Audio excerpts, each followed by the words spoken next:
Hey, welcome to our episode of Chad's Beer Reviews featuring Sean and Mike from the Nerdsense channel. What's going on, guys? Hey, Chad. How's it going? I Thanks for can't believe having we us. haven't collabed before. We have like so much in common, you know? I know it's been so many years too. It's crazy. Like I don't know. I don't Yeah. know. Life is insane. Sorry to bury the lead, but tonight's review is Chimay Red or Chimay Premiere. Brewed at the 𝓑𝓻𝓮𝓀𝓨 Abbey and bottled by Bieres, Chimay, Belgium, 7% ABV. So it looks like we all poured ours into goblets or snifters or whatever you want to call it. And much like the label, it is like a lovely kind of, well, on camera, it kind of looks like a blood red, but Yeah. it's probably more of like a burnish copper. It's got a bit of a haze to it. I'd say Mike's probably looks the most like ours probably do in person. Yeah. From a camera perspective. Yeah. Did either of you read the side of the 4-pack, by the way, where it says that you should drink out of the Chimay goblet only to get all the flavors in the noses? I'm like, nah, good sales tactic, but I don't know about that. I used to have that chalice or whatever years ago, but when I moved to Florida. Anyway, let's give this thing a whiff. It smells kind of winey to me. I can see that. There's that like for like doubles, like Belgian doubles, you get that kind of like grapiness to it too sometimes. Mm-hmm. To me, it's very phenolic, like very like peppery or spicy. I do not get fruit on this. How's yours smelling? I actually kind of in the middle of you guys. I do get those phenols, but I do get that grape hit that Sean is getting. Yeah, I do get just a bit of like earthiness as well. I think I get like a little bit. There's like some kind of like almost like a confectionery sweetness deep down in there, almost like a caramel. Yeah, for sure. But I don't. I mean, it's only 7%, which when I first started this show, 7% was like huge, and like now that's like session beer. Now you're like, all right, where's the Black Tuesday? That's 20.2%. I know. I don't really pick up on alcohol on this one, other than just I think it's just kind of enhancing the phenolic character. Yeah, but yeah, I mean, it smells very Belgian-y. So, apple skins. Sorry, yeah, apple skins was the last thing I got right. But yes, I'm ready. I'm ready to try it. All right, let's dig in here. Cheers. Cheers. Oh, I'm gonna go this way. Clink, clink. Oh, that's nice.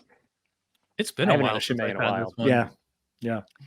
It's always kind of like if you're at the beer store and you see this and you see the blue, and the blue is like more or less the same price, maybe like $1 extra. It's like, why wouldn't you just go with the blue? Because like the thing about doubles and quads is like they're almost essentially the same recipe. Just the quad is brewed to a higher strength, you know? Yeah. The first thing I noticed was same thing I noticed on the aroma. This is very phenolic. It's very peppery or spicy, whatever you want to call it. I definitely get this the spice more in the palate than the nose, but yeah, there's a little like anyone get this is gonna sound weird because I usually don't get this in a double. There's a little bit of like a chocolate vibe, like a baker's chocolate, like not like sugar, like not milk chocolate. I do get that roasty character. I think maybe it's just like earthiness. Yeah. I think I've noticed that in past. If I went through my untapped check-ins of this, I think I probably have noticed chocolate. It could just be like the freshness of the bottle or like how well it was kept, you know? I'm not really getting chocolate on this one, but I know what you're talking about. I think it's more, yeah, it's probably just like a toasty malt character. I know that I've gotten that kind of a note from the wine and Stefaners in the past. So like, you know, like I know that's not Belgian, but like in beers that I wouldn't usually get it, I have been getting them in the past. One thing I forgot about this beer is it's like really, really smooth. Like this is much smoother than the blue. It is. It's very smooth. Almost has like a kind of fluffy, pillowy mouthfeel.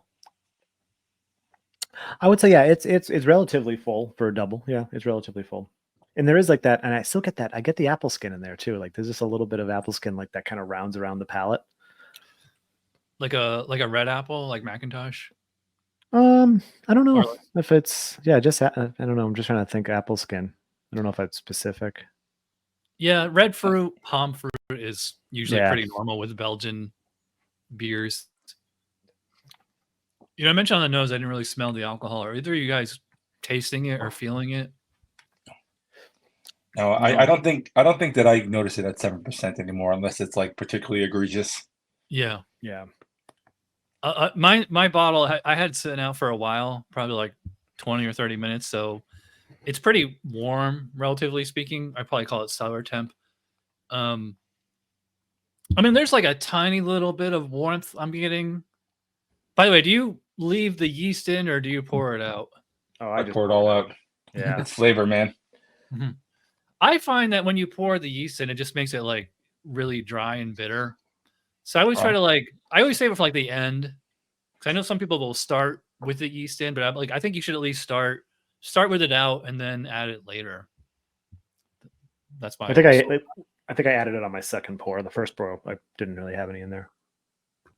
Wait, I haven't had Chimay in so long. Like when you said that, I was like, Chimay, I haven't like it's that beer that you kind of take for granted, right? Like it's the beer that you drank when you first started getting into craft beer, and then you're like all these other things, and you see it on the shelves, and you're like, oh, I'll get that next time, and you just never do.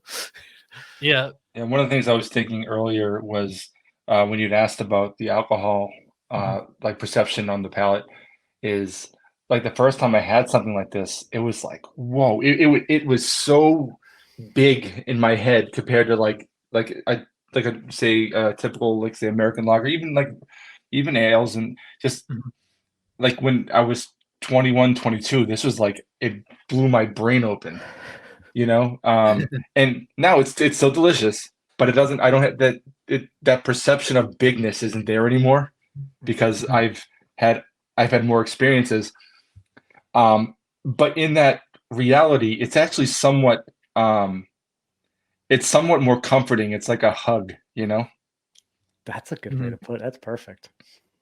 I'm getting a little bit of banana bread on here now. Is it just me? Yeah, as it warms, for sure. Once I poured the end of my bottle in there, I got much more of those fruity or esters. I definitely got more banana and all that, which I did not get initially. So I can see that 100%. Yeah. Yeah. How do you describe?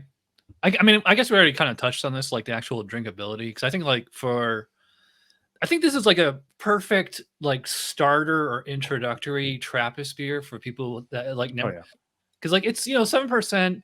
So I mean, it's certainly stronger than your average lager, but it's certainly not as big as a Bourbon County or something like that. Like we said, the mouthfeel is, I would call it like very pillowy.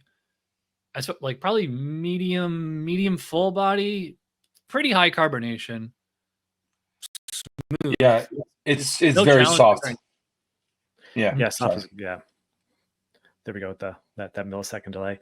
But yeah, no, I think this would be a good gateway, like, because it's light enough body to where it's not. I don't think it would overpower somebody, and that like in the fruity esters, in that little bit of like caramel sweetness. Well, I guess not the caramel sweet. Well, there is caramel sweetness, but where I'm going with this is like the fruity esters and that wine characteristic. You may be able to loop in like a red wine drinker a little bit by it, and be like, hey, just give this a shot. And then even if they like sweeter things, then that may help too with the caramel and all that stuff. So yeah, this is a good gateway. And I think the red label, like it kind of incepts a red wine Cabernet kind of thing into your head, and especially like the color. Like, well, if this didn't have a head, like imagine this beer with no head, like it looks like a cab or something, Yeah.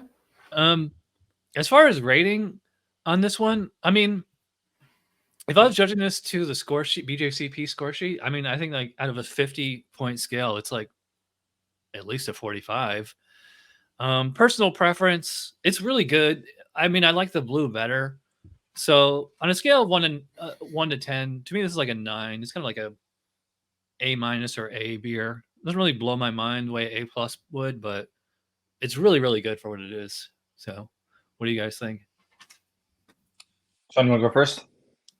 No, sure. Go ahead. You started talking. Right. Yeah. No. So yeah.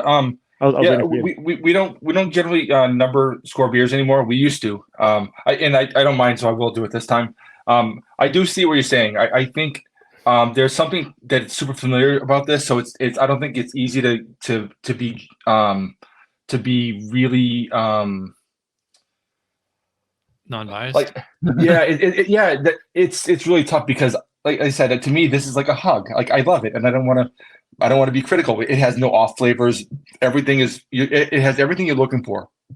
Mhm. It is really well balanced. It's a nice mouthfeel. It's a beautifully drinking beer. I think I'm going to go with you. I'll go like 9, maybe a little higher, maybe 92, Mhm. something like that. There's nothing wrong with the beer. Like, it's hard to be critical of something that has everything it needs and nothing that it doesn't. There's nothing to be critical of. It's just well made, well crafted, and tastes beautiful. What do you think, Well Sean? said. Yeah, I think I would agree with Mike. And the hug thing kind of brings me back to something that I don't know if you watch any of our like Wine Stefano reviews. Like we joke that those aren't really reviews, and this sort of is in the same vein from Wine Stefano, right? Like a really old brewery, they're always consistent. We're less reviewing the beer. It's more of a love letter to the beer, right? Like that's what this sort of is. Like this is a beer that everybody that knows beer knows this beer, or just Chimay in general. So it's more like just kind of reaffirming, yeah, this beer still is really, really delicious, and it hasn't changed, and the quality has not dipped. Yeah. So yeah, I would agree. High 9s. Yeah, easy. Yeah.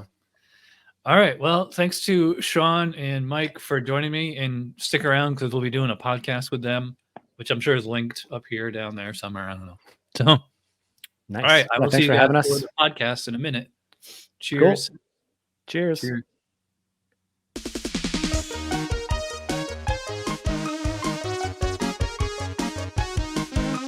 Somebody brewed it. Chad just reviewed it. Thanks for watching Chad's beer review. Trust me, the next episode will be a lot better.